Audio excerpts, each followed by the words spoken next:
बोले वाल्मीकि रामायण में भगवान श्री राम भरत जी से कहते हैं, भरत ये संसार के संबंधियों का मिलन भी समुद्र में बहने वाली उन दो लकड़ियों के मिलन के समान है।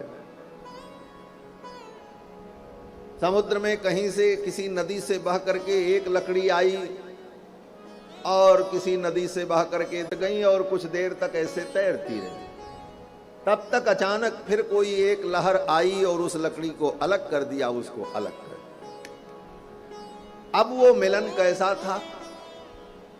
भगवान कहते हैं यथा काष्ठंच काष्ठंच, काष्ठम माने लकड़ी, समझ रहे?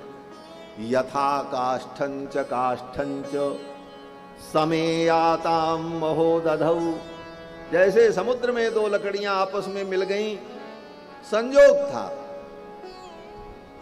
और फिर दोनों अलग हो गए। अब वो किस पेड़ में पैदा हुई थी पता नहीं, वो लकड़ी किस पेड़ से पैदा हुई थी पता नहीं, उसका अपने मूल वृक्ष से टूटने का क्या कारण था पता नहीं, वो लकड़ी किस कारण से अपने मूल वृक्ष से टूटी इसका पता नहीं, किस किस रास्ते हुए आई और कौन कब टूटी थी, कौन पहले टूटी कौन बाद में टूटी, कुछ पता नहीं। संयोग बना के कुछ दिनों के लिए, कुछ क्षणों के लिए उनका मिलन हुआ और फिर दोनों अलग। यही जीव की स्थिति।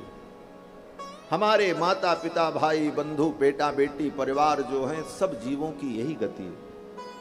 अपने अपने कर्म लेकर अनंत अनंत जन्मों से भटक रहे हैं और इस संसार सागर में वो कहां से आया वो कहां से आया पता नहीं, संजोग बन गया, कुछ दिन के लिए मिल गए।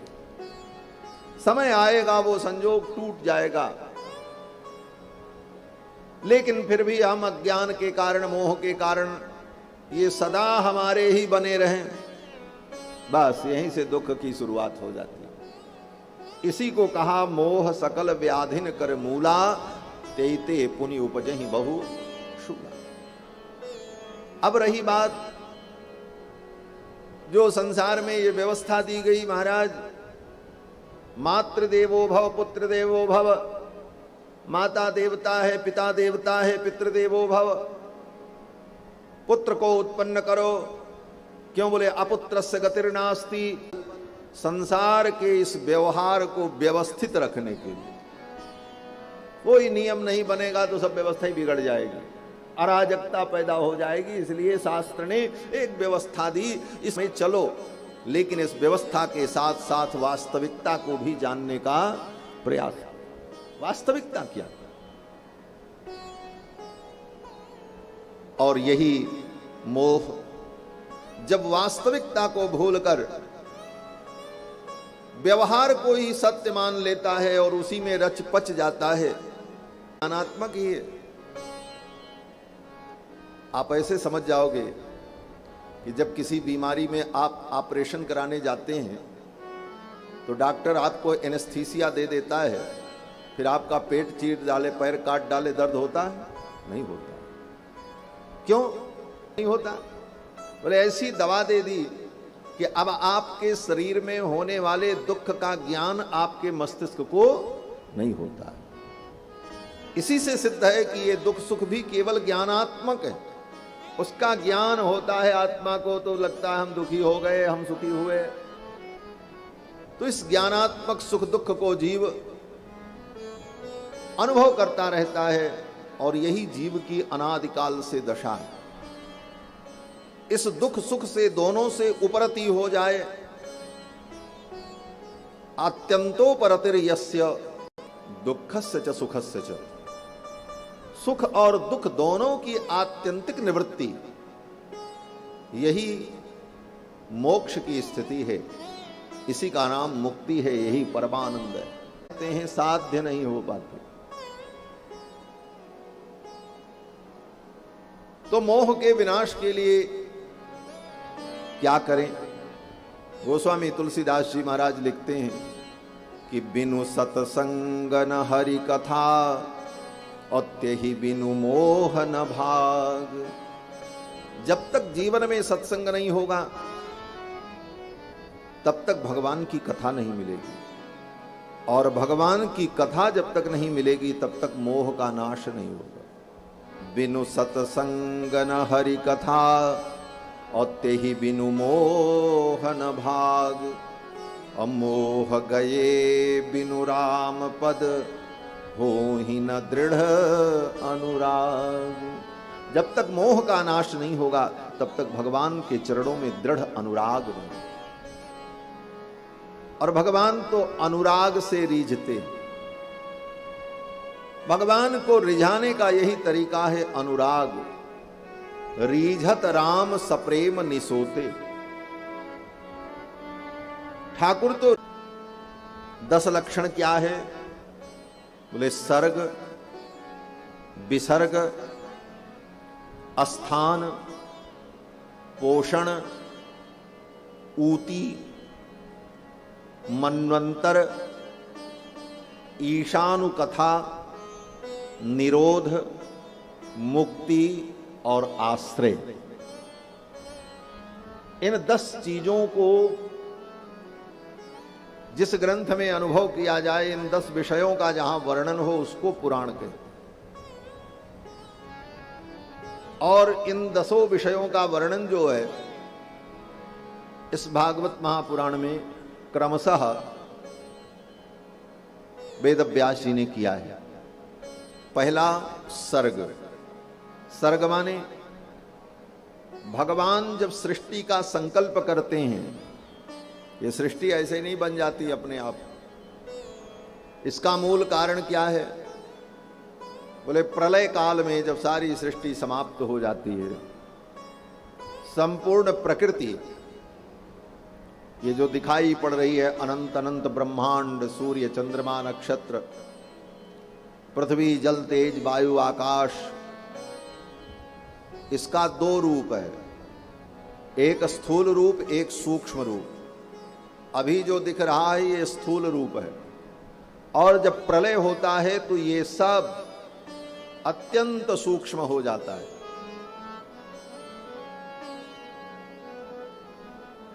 पृथ्वी जल में विलीन हो जाती है और जल अग्नि तत्व में चला जाता है, अग्नि तत्व वायु तत्व में विलीन हो जाता है, वायु तत्व आकाश तत्व में लीन हो जाता है, और फिर वो आकाश तत्व महत तत्व में लीन हो जाता है, महत तत्व मूल प्रकृति में लीन हो जाती है, और वह मूल प्रकृति अत्यंत सूक्ष्म रूप से भगवान के अंदर प्रविष्ट हो जाती है। ये इसका सूक्ष्म रूप होता है। लेकिन वो नष्ट नहीं होती, प्रकृति रहती है। परमात्मा के अंदर जो रहती वो सूक्ष्म रूप में रहती है। अब बचा कौन? बोले जीवात्मा, जो हम आप हैं। इसकी भी यही दशा होती है। जीवात्मा का जो शरीर है ये तो भौतिक है, इसमें जो पृथ्वी जल तेज वायु आकाश 5 तत्व हैं, ये अपने तत्वों में चले जाते हैं, और उसी क्रम से पृथ्वी जल में जल, अग्नि में अग्नि, वायु में वायु, आकाश में लय हो जाती है। अब बचा ये सूक्ष्म जीवात्मा। तो ये सूक्ष्म जीवात्मा भी प्रलय काल में भगवान के अंदर विलीन हो जाती है। तो प्रलय काल में सूक्ष्म चिद का मतलब जीव, और सूक्ष्म अचिद, अचिद माने माया प्रकृति, दोनों सूक्ष्म रूप से परमात्मा में लीन हो जाते हैं। उस समय परमात्मा का जो स्वरूप होता है उसको कहते हैं सूक्ष्म चिद विशिष्ट। सूक्ष्म चिद अर्थात जीव, और सूक्ष्म अचिद माने प्रकृति, दोनों से विशिष्ट वो परमात्मा उस काल में भी रहता है, इसलिए उसका नाम सूक्ष्म चिद विशिष्ट। और फिर जब सृष्टि का समय आता है तो सूक्ष्म चिद विशिष्ट परमात्मा जो हैं वो संकल्प करते हैं कि ये सृष्टि उत्पन्न हो, ये सृष्टि प्रकट हो, और भगवान के संकल्प करते ही उनके अंदर से वो सूक्ष्म प्रकृति बाहर आ जाती है, और सारे जीव बाहर आ जाते हैं, और फिर ये चहलकदमी पूरे ब्रह्मांड में शुरू हो जाती है। तब बोले इस स्थिति में भगवान स्थूल चिद विशिष्ट हो जाते हैं, माने प्रकृति भी स्थूल रूप में आ गई और जीव भी स्थूल रूप में आ गया, और उस काल में भी वो दोनों भगवान में ही रहते, भगवान से बाहर नहीं रहते। ये संसार का प्रपंच जो दिखता है ये भी भगवान के अंदर ही दिख रहा है, भगवान से बाहर नहीं। तो सृष्टि के प्रारंभ काल में सूक्ष्म चिद चिद विशिष्ट भगवान, और प्रलय और सृष्टि हो जाने के बाद स्थूल चिद चिद विशिष्ट भगवान, एक कारण बनते हैं और दूसरे रूप में वो कार्य बनते हैं। इस कार्य कारण की जो एकता है, जो कारण है वही कार्य बना है, इसी एकता को लेकर के अद्वैत सिद्धांत कहा जाता। लोग कहते हैं अद्वैत, अद्वैत माने क्या? अद्वैत का यही अर्थ है कि जो कारण सूक्ष्म चिद चिद विशिष्ट है और जो कार्य ये संसार स्थूल चिद चिद विशिष्ट है, इन दोनों में भेद नहीं है, दोनों एक ही हैं। वही परमात्मा कारण था और वही कार्य बन गया, इसलिए दोनों में अभेद है। इसी का नाम अद्वैत है, अर्थात द्वैत नहीं है। लेकिन इस द्वैत में एक विशेषता भी है। क्या विशेषता है? बोले जो कारण परमात्मा था उस समय भी वो सूक्ष्म चिद चिद विशिष्ट था, और जब सृष्टि बनी तब स्थूल चिद चिद विशिष्ट हुआ, तो दोनों काल में उसमें विशिष्टता दिखाई पड़ रही थी, इसलिए वो विशिष्टाद्वैत है। यही विशिष्टाद्वैत सिद्धांत वैष्णव का सिद्धांत है, इसको विशिष्टाद्वैत कहते हैं। तो भगवान जो सृष्टि करते हैं उसी का नाम सर्ग है, शुरुआत वहीं से होती। और सर्ग, संपूर्ण सृष्टि को सर्ग नहीं कहते। भगवान से जब सृष्टि प्रारंभ होती है तो भगवान के संकल्प से भगवान के अंदर जो प्रकृति है वो प्रकृति प्रकट होती है, महत तत्व प्रकट होता है, और फिर पांचों तत्व प्रकट होते हैं, उनकी तन्मात्राएं प्रकट होती हैं, फिर ब्रह्मा जी का प्रादुर्भाव होता है। भगवान की नाभि से ब्रह्मा प्रकट होते हैं। तो ब्रह्मा जी की उत्पत्ति पर्यंत जो सृष्टि भगवान के संकल्प से हुई उसका नाम सर्ग है। ब्रह्मा जी तक, उसके आगे नहीं। ब्रह्मा जी को भी प्रकट करना एक सृष्टि का ही तो काम है। तो ब्रह्मा जी को भगवान जो प्रकट करते हैं, और ब्रह्मा जी के प्रकट करने के पहले ब्रह्मांड भी बन जाए, आकाश इत्यादि सब रहेगा, तो ये संपूर्ण सृष्टि को भगवान जब अपने अंदर से व्यक्त करते हैं, प्रकट करते हैं और ब्रह्मा को उत्पन्न करते हैं, यहां तक जो सृष्टि होती इसका नाम सर्ग। अब ब्रह्मा जी आगे जो सृष्टि बढ़ाते हैं उसका नाम विसर्ग, उसका नाम विसर्ग है। अत्र सर्गो विसर्गश्च, इसको विसर्ग कहा जाता है। और फिर ब्रह्मा जी जब सृष्टि आगे बढ़ाते हैं तो ब्रह्मा जी अलग अलग ब्रह्मांड सब बनाते हैं, स्थान बनाते हैं, सूर्य लोक, चंद्र लोक, वरुण लोक सब बनेगा तभी तो लोग वहां रहेंगे। इसका नाम स्थान, तत्तद स्थानों का निर्माण। सर्ग विसर्ग स्थान तीन हुए। फिर इसके बाद पोषण, सब तो बन गया, ब्रह्मा जी ने सब ब्रह्मांड बना डाला, सब कुछ कर दिया, लोग पैदा हो गए, चारों तरफ सृष्टि बन गई। अब ये सृष्टि जिंदा कैसे रहे, इसका पोषण किससे हो? तो पोषण भगवान के द्वारा होता है। और भगवान के द्वारा जो पोषण होता है ये पुराण का चौथा तत्व है। सर्ग, ब्रह्मा जी तक की सृष्टि सर्ग, ब्रह्मा जी से आगे जो सृष्टि बढ़ी उसका नाम विसर्ग, फिर ब्रह्मा जी ने अलग अलग लोक बनाया, इसका नाम स्थान, और सब बनने के बाद अब सब जीव आनंद से जी रहे हैं, चल रहे हैं, इसका नाम पोषण। और ये पोषण क्या है? बोले भगवान का अनुग्रह, पोषणम तदनुग्रह। भगवान के अनुग्रह से, भगवान की कृपा से ही सब चलता रहता है, इन सब का पोषण होता रहता है। ये पुराण का चौथा विषय है, पोषण, भगवान का अनुग्रह। भगवान का अनुग्रह न हो तो ब्रह्मा जी कितनी भी सृष्टि बनावें, सवेरे बनावें, शाम को सब खत्म हो जाएगा, कोई रहेगा ही नहीं। वो तो भगवान सबका पोषण करते रहते। तो भगवान का पोषण, और इसके बाद अब पोषण तो भगवान कर रहे हैं, लेकिन ये सृष्टि में जो विचित्रता दिखाई पड़ रही, कोई कुत्ता बन रहा, कोई गधा बन रहा, कोई बिल्ली बन रहा, ये सब क्यों होने लगा? तब कहते हैं ऊतयः। ऊती, ऊती माने वासना। अब इन जीवों की अपनी जो वासनाएं हैं, उन वासनाओं के अनुकूल वो कर्म करने लगता है। और जिन वासना से युक्त होकर जिन कर्मों को करता है उसी प्रकार वो उसको भरता है। जो करेगा सो भरेगा, वो भोक्ता बनता है। जब वो कर्ता बनता है तो फिर भोक्ता भी उसे बनना पड़ता है। फिर उसी भोग के लिए विविध योनियों में वो जीव भ्रमण करता रहता है। इस प्रकार से सर्ग विसर्ग और स्थान, फिर पोषण, फिर ऊती, ऊती माने वासना, इसके बाद मन्वंतर। ब्रह्मा जी की सृष्टि में काल का विभाग जो है इसका नाम मन्वंतर है। सृष्टि में काल एक विलक्षण तत्व है जिसको समय कहा जाता है। काल भी सृष्टि में बहुत बड़ा महत्वपूर्ण बिंदु है। अगर काल न हो तो कोई काम नहीं होगा। और काल जो है ये नित्य है और ये भगवान का ही स्वरूप है। काल माने समय।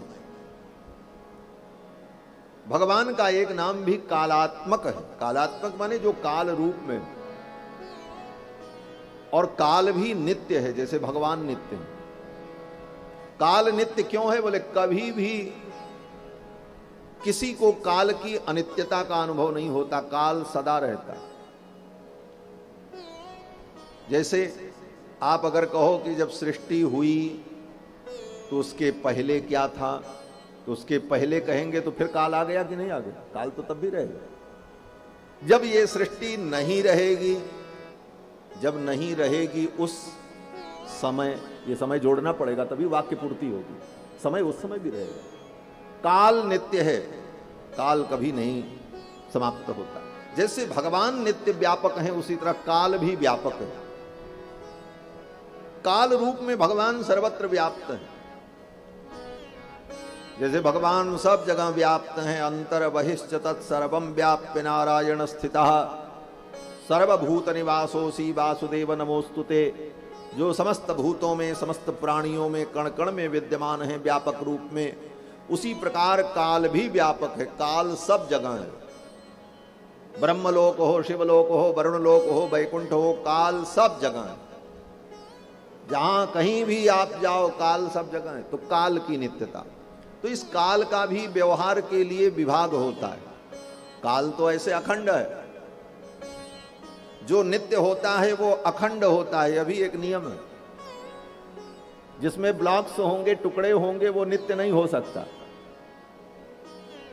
क्यों बोले, 2 टुकड़ा हुआ तो फिर 4 भी होगा, 4 भी होगा तो फिर 8 भी होगा, फिर एक दिन वो खत्म भी हो जाएगा। तो जिसके खंड हो वो नित्य नहीं होता। तो काल नित्य है, इसलिए काल भी अखंड है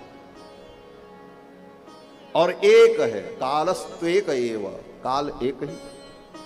अब रही बात ये व्यवहार के लिए पास्ट, प्रेजेंट, फ्यूचर, ये सब व्यवहारिक बातें हैं। केवल व्यवहार में समझने के लिए भूतकाल, भविष्यकाल, वर्तमान काल, अनद्यतन भूत, अद्यतन भूत, अनद्यतन भविष्य, अद्यतन भविष्य, परोक्ष भविष्य, परोक्ष लिट, ये सब प्रयोग जो होता है ये केवल व्यवहार के लिए है। लेकिन मूलतः काल जो है वो नित्य है। अब इस काल में जो ये विभाग व्यवहार है इसी को मन्वंतर कहा जाता है। 1 मन्वंतर, 2 मन्वंतर, 14 मन्वंतर, अनेक अनेक मन्वंतर। एक मनु से, एक मनु का जो काल होता है उसको 1 मन्वंतर, फिर 1 मनु गए, दूसरे मनु आए, फिर सृष्टि बढ़ाई, फिर उनका काल रहा, और ऐसे ऐसे सब समझने के लिए जो विभाग काल का किया, इसी का नाम मन्वंतर है। यह भी पुराण का एक विषय है। और इसके बाद ईशानु कथा। ईशानु कथा का मतलब भगवान का चरित्र। अब इस सृष्टि में सर्ग विसर्ग, स्थान, पोषण, ऊती, मन्वंतर, इन सब का विभाग होने के बाद इसी सृष्टि में भगवान भी आकर के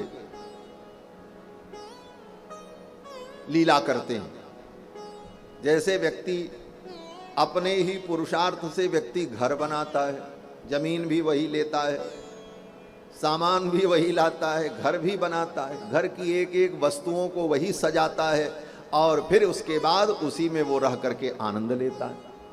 उसी प्रकार संपूर्ण सृष्टि को बना करके भगवान इसी सृष्टि में प्रकट होकर के लीला करके आनंद लेते हैं। इसका नाम ईशानु कथा है। इसी को ईशानु कथा कहते। भगवान ईश परमात्मा अवतार लेकर के विविध लीलाएं करते और उन्हीं कथाओं को हम लोग सुनते हैं।